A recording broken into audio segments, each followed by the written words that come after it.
we are learning a lot. And when we were on the break, we had an off-camera conversation, and I came to realize that our childhood background matters most, and actually even our educational background. Now, let me ask you, Gracie. Yes. I come from a family where I was not given, what you can call maybe either father's love or mother's love. That means if I come to you, and it's something that before the show, I was just trying to research. You find if you call me baby, I'll be very fast in falling for you. But I will not be falling for you because I love you. It's because of that attachment. Yeah. I don't know whether that makes sense with this. Yes, it does. Then another woman comes and calls me honey. It will fulfill a certain mental desire. Yeah. Definitely, I'll cheat now you over her unknowingly. Yeah. But from a perspective of layman's eyes, they'll see you're amenicheza. If you're in marriage, you feel inadequate. How do you take it from there? What will have happened? Most probably, what will have happened? Okay, trying to look at it from the point where you suffered neglect. Wow. Growing up, you tend to develop different attachment styles. That is why when you're asking if it makes sense, it really does make a lot of sense, because there are different types of attachment styles, topic for another day. So you find that you might be the avoidant partner. You have the avoidant attachment style, and then the other person is the clingy one. So you will end up feeling as if it's an overload on you. Now you've used the word that let's now. What makes people now become clingy? And will they cheat unknowingly? For clingy and for avoidant, it can be actually the same thing. People react differently to different situations. Wow. So you might find that these two people both suffered the neglect. So this one who is clingy does not want this person to go, because like this void has been there for so long, and finally someone has come around and they seem true, so they want to keep them and not, Then there is this other person who is used already, so they have developed a different survival mechanism whereby now they are okay. Like you build an imaginary wall and you're like, I am okay without it and I can stay without. So I don't need to deal with the same pressure that I dealt with before I built this whole space of mine. So it can come like from the same results. Wow. Yes. There's something else I want to speak about, and do you think 844 system ilichangia at some point it become making us a cheat? Well, I will say yes. Or the educational background? Yes and no, but a big percentage goes to the yes, because we turn out as programmed beings. We are programmed. Actually, this is interesting because yesterday night I was reading an article that was talking about how the grading system works, how it used to be kitambo and now. There before, people would everyone would, not literally everyone, but most people will have their own farms, put up their own businesses from scratch, but then it has come to a point, then education was introduced, and now this was more like the rating for people who are best to be employed.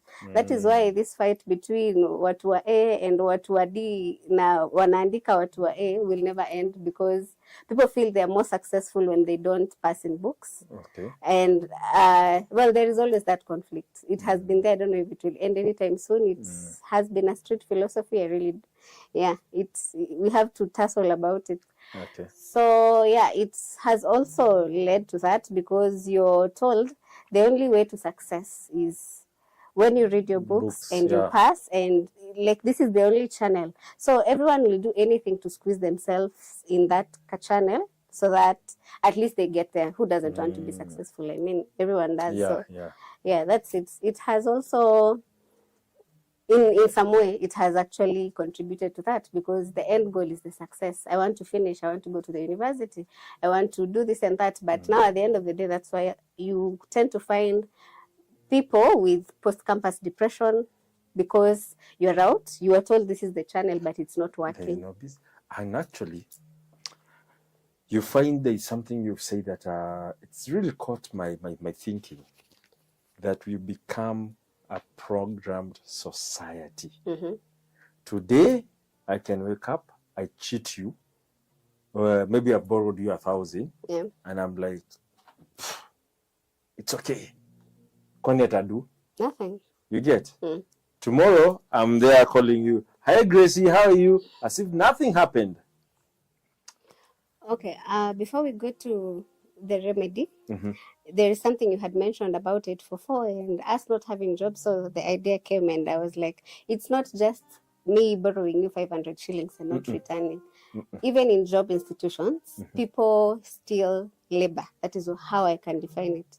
Like, someone can be employed, they have a good title, they have a good job per se, if anyone asks, but in the long run, they don't even get paid. And when you're saying, utafanya nini, like, there is that attitude even in working institutions. So you find out that, there is nothing you can do. I mean, you can't even go face me in court. I have more money than you and I have employed you, so I will just do it. So that is also a problem. And it is, it is happening. Let me ask you, as a social scientist, definitely you've learned the human psychology. Yeah. Can you spot a cheater from a distance? Well, not from a distance, but in a sitting, I will know. You'll know? Yeah. 30 minutes with someone and I can tell something. So do you work with companies? Let's say like you're called in a job interview and you're told, please come and help us know these people better. If I'm saying, for example, if I say, I've worked for Younib TV for the last 1 year, and I maybe have not worked for 1 year, what are some of the signs that you'll see that, or rather, what are the patterns that do you look for? We'll just say it is very easy, because you just need to ask the right questions. And it is, very minute details which people miss out on. Yes. So, that is a topic for another day. It's broad. It's broad. It is. Okay, let me ask you something. I'm sure, I know you're a big fan of Java. Yeah. You've seen people going for a date. One is so into the conversation, and the other person, they are always on their phone. Why the psychology battle? Of course, one is not interested. The one on the phone. And I've taken you there. Yes, you're not interested. You're just there probably to feed your ego, to pass time. Okay, before you take me to a date, you had scheduled that time. You had budgeted for that money. So there is no loss on your end. Like, whatever works is if there is loss on your end. There is no loss on your end. That is why you have created time. That is why you're there. But as long as you get to achieve your goal, it doesn't matter. The goal matters. They say the end justifies the means. What? Yeah. So those little things still? They do. Okay. So I grew up in a family where we have everything. My dad is driving a good car. He's an MD of a corporation. My mom probably is a manager or a director in a company X. I was taken to the best schools you can think of. But you find these guys, they'll always have a car. Nash has that. There's inadequacy every time. And I'm always on a cheating pattern.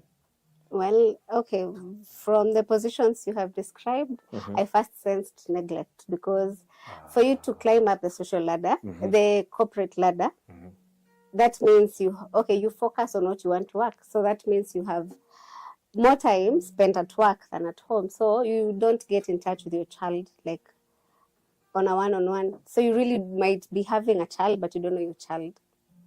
Other people know them better than you do.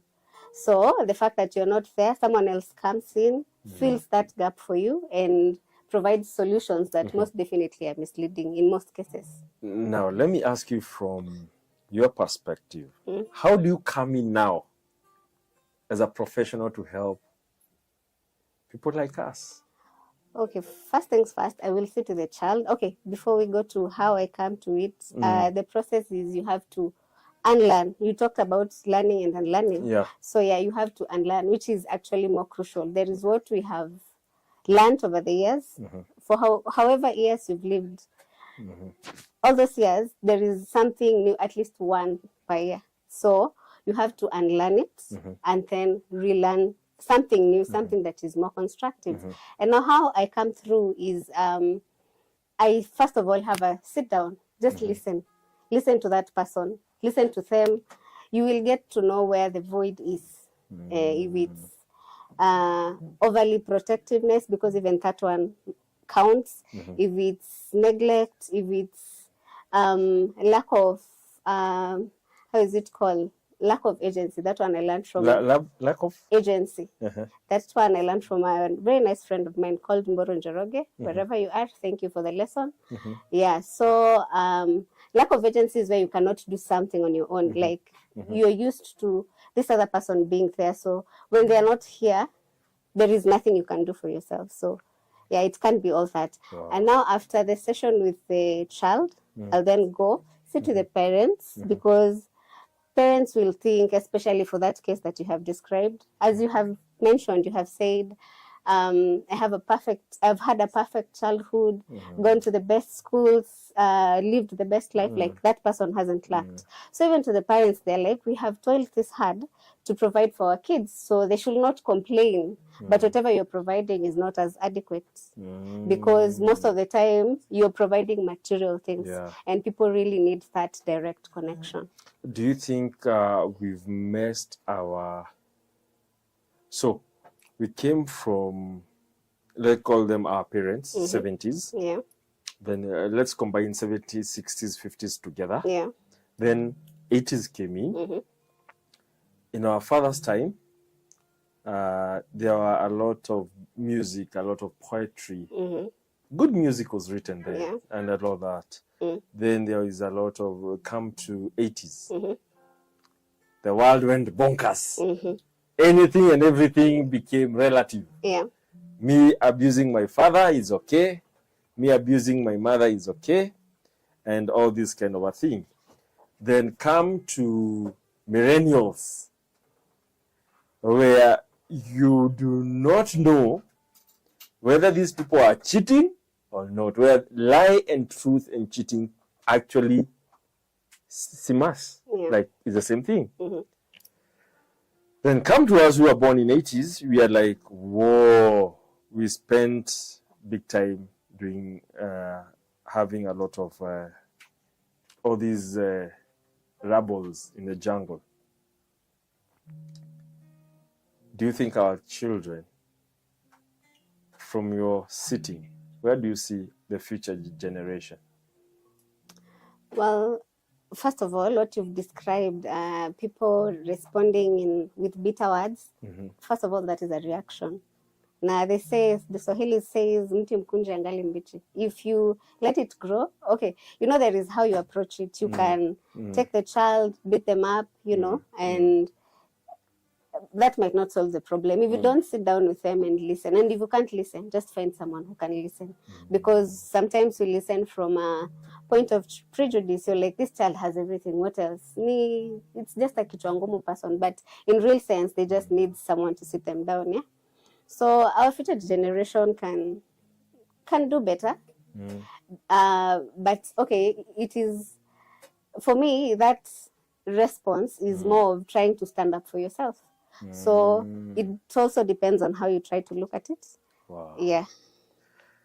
Wow, that has been a great conversation. And I would like to, maybe Danny Chris will close for us with a song, Lean on Me, which sometimes we get bombarded by this life. And